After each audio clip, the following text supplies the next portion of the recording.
Welcome in, everybody. I'm Joey. So I've been playing some Forza this week, and Meme Fest fans, do not fret. I will be back on George of the Jungle Simulator next episode. Just want to mix in some Forza content in the lead up to the new game.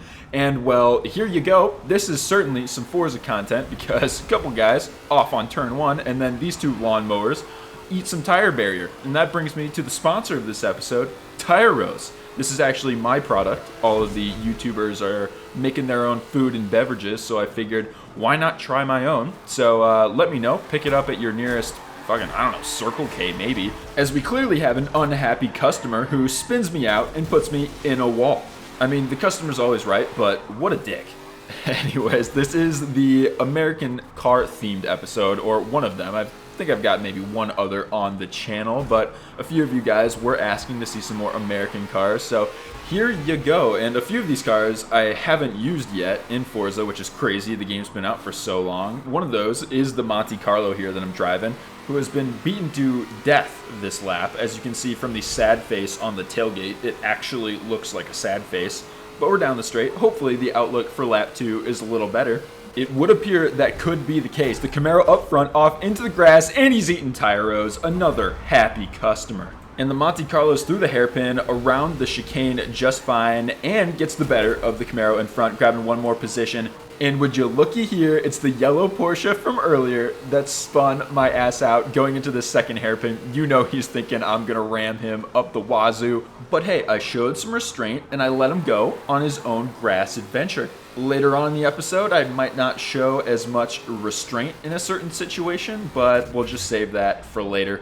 But for now, this one comes to a close with us in 4th place, and we move on to Rio, where apparently over the summer, Neymar was fined a few million for building a lake. And it must be true, because there it is, filled to the brim with the tears of Forza players that have been brutally murdered by rammers at this track. And after this race, it very well could be overflowing, because I'm gonna bawl my eyes out. Around the long turn 1, heading into turns 2 and 3, our backside is bombarded by another driver, and we wind up facing the wall. Now, I'd like to bring in a close friend to offer the gentleman from behind a few tips.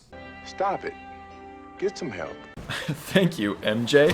And then all of a sudden we got the Drift King coming out here. Well, he could have been the Drift King, except he, totally spun out like a pro. We've got the car pointed forward again, though. We have dropped down into 10th place. Plenty of laps to make that back up. And coming through the chicane, we've got 3 more guys adding tears to the lake, and it looks like we're in the middle of trench warfare. Tear gas is everywhere. It's an absolute nightmare. A Lotus from behind hits the tire wall. I spin him out into the wall, and somehow we get out of there, having gained 3, now 4 places, and up the hill we go with an opportunity to overtake the Alpha. This is a sketchy section, though. The road gets very bumpy, and in a massive car, this is gonna get dangerous. So here we go, off wall number 1, into wall number 2, and through the left-hander, somehow not making contact with the Alpha, even though we're going too wide on a road that can really only fit one car, it seems like, or at least one Monte Carlo. Coming through the tunnel now, thinking I'm driving a Ferrari, but then remembering I'm driving a Monte Carlo, hitting another wall, and then down here into the 90-degree left-hander, moving over to the right to get the best line possible out of the corner, and then running into a couple of turtles who have managed to miraculously get themselves out of the lake, onto the racetrack, and into a couple of cars. Some pretty incredible stuff that we're witnessing here, and their argument continues. One of the turtles smashes the other one into the wall. It must be mating season or something, because they are getting really pissy with each other. There's got to be a girl involved. That's the only thing I can think of. But that completes lap 2, and we're back around the long left-hander, hugging the wall on the left side, because you don't want to do what the Mustang just did and go out wide and end up crashing into that wall. That'll slow you down a ton. And then if we take a look at the indicator right here, we see that that guy just went flying off to the right side. And to investigate, I took a look behind, and that was definitely not the same Mustang that we just went side by side with into that turn. So I'm thinking some more tears just got added to the lake. Now we move on to a quick clip in Miami, where we've got this left-hand cut through the infield, and this guy forgot to brake. I've been there though, man. Thinking you're doing a different variation of the track, and then next thing you know, you wind up in a wall is very common. But we ended up getting first place out of this one, so a nice little shoey. And we can move on, hopping into the Camaro, Bumblebee, and we're driving it around Virginia International. This is a tricky turn one to get right. I usually break 3 boards in at full speed, but off the start, I usually go a little bit later because you're not really going all that fast. You don't have all the momentum. So getting that one right. First place didn't really get it right though. He fell back, and that leaves us in a generational Camaro battle for first and second place. So we're through NASCAR Bend and coming into left hook now. The Camaro up ahead covers off the inside move, so I'm not able to get it done there. Heading into Snake, I do make a mistake, just tapping the brake. Wow, what did I just say? Mistake, snake, and brake. I made a mistake because I tapped the brake going through snake corners, and well, now that puts me back quite a bit, but I'm not too worried. The Camaro is a really decent A-class car, well-rounded handling and acceleration. I think we can catch up to first place, no problem, and it really helps that he goes off into the grass. So the race resumes around Oak Tree Corner with, ironically, no oak tree, but the space opened up on the inside and I grabbed first place, and then all of a sudden a black hole appears on the back of the Camaro. Whoa, this place is weird. What's that?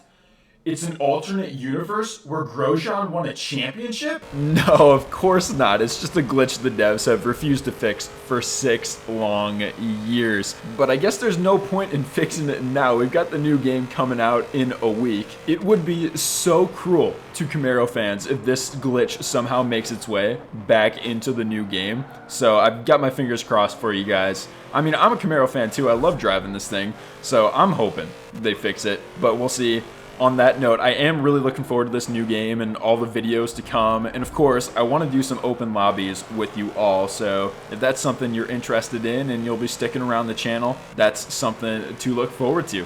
Alright, so we're completing lap 1, still trying to find a way around this white Camaro up ahead. He's doing a really good job of not succumbing to the pressure. There was lap 2, and it was basically the same time gap. I hadn't gained anything, he hadn't lost anything.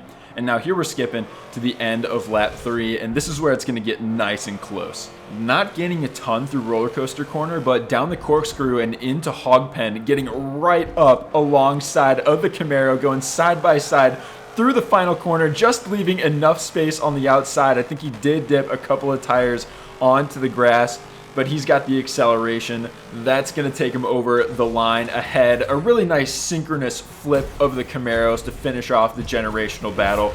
That was really fun. Can't really complain about the second place there.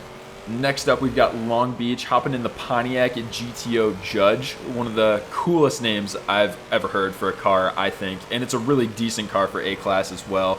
It's been a decent car in a lot of Forzas. My first was Forza 3. I feel like this car has been in each of the Forzas since then, and it's always been a decent car. Whether you're doing it for drag or some online racing, it's always seemed like a pretty decent car. And well, we've got a couple of guys into the barrier. That is a carnage-filled corner every single race, just about. Everyone is always trying to go 2 or 3 wide into that right-hander, and someone winds up either eating the wall or eating some tires. And unfortunately, a few guys got a face full of it this time. Now, just about to complete lap 1, heading into the hairpin, getting a nice bump from Jim and Sally here, taking the kids to soccer practice in the Jeep. So we've had a bit of a bump and run, but it's not the first time that's ever happened. People get really impatient around that hairpin turn. Crashes happen all the time. Off the straight and around the right-hander, we are going to look for the move up the inside of the Jeep and onto Seaside Way. We're going to get the move done up in the 9th place, nice and cleanly. And then skipping forward to the end of lap 3, we've got a trio, a 3-way of guys into the tire barrier where we were just talking about a bunch of crashes happening. So the S2000 that was just involved in the crash is going to go on by, and then the third guy involved in the crash is, unfortunately for him, stuck behind us. He's not really going anywhere, but the S2000 is clearly unhappy with the hot rod up front. He goes for the smash and sends himself hurtling into the wall and probably dying. Not the greatest idea to try to go up against a car that weighs 5,000 times more than your own. But hey, he gave it his best shot, and that's all that really counts. As a result of the crash, I've gained a couple of spots up into 6th place, and now I've got a Lancer on my tail looking up the inside. Not quite going to get it done. And in the midst of our battle, we gained a couple more positions from guys that were in the barrier. Now heading back into the hairpin, the crash-filled hairpin, for the 4th time, the Lancer is basically going to use me as a backboard, and, well, it didn't sit well with me, and I had a plan that involved this Lancer and that tire barrier. So here's what happened. I put him into the tire barrier, which is sponsored by Tyros. How does rubber taste? In hindsight, a pretty disgusting move on my part, but for those of you hissing at what I've just done, you'll be very happy to hear that on the right-hander, I hit the wall. So I can't confirm. Karma is in fact a bitch.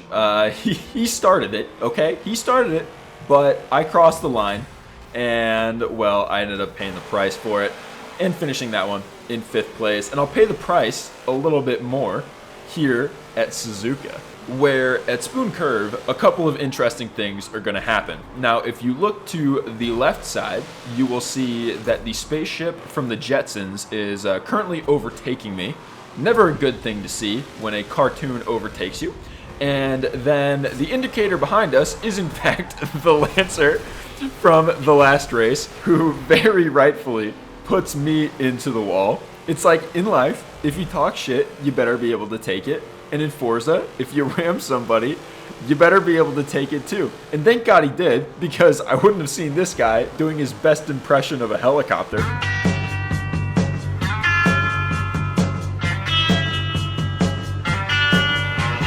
So we've seen the Jetson spaceship and now a helicopter car. I'm not sure there's anything else left for us to see this episode, except for maybe me disgracefully cutting a corner. This video is basically just evidence for why I should be banned from Forza forever.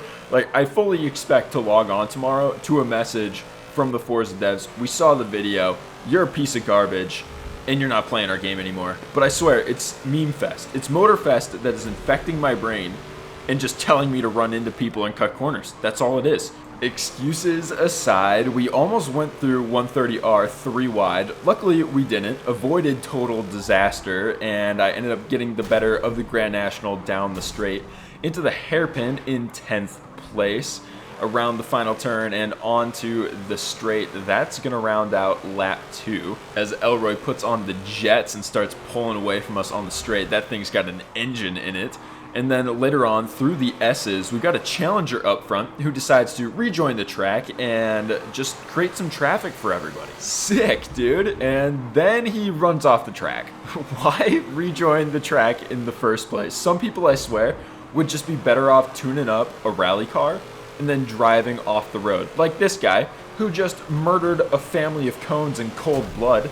Absolutely disgusting. But into Degner 1, we get a nice little bump from behind, pushing us past the cold-blooded murderer and into 7th place. And now we can set our eyes on Elroy and see if we can get up into 6th place before the end of the race. But we know the acceleration on that car is pretty wild, so I've only got a couple more opportunities here, this being one of them around the hairpin turn, not getting close enough to even think about a move, and then into the chicane, hoping to see a mistake from Elroy here. We both take it nice and cleanly. No ground gained. He steps on the jets again, and away he goes. And that's pretty much where that race ended, taking 7th place, and that's where we'll end the video. So I hope you guys enjoyed it. A new Motorfest video coming out in the next few days, so be on the lookout for that. Do all the stuff the YouTubers always tell you to do at the ends of videos, and I'll talk to you soon. All right, bye everybody.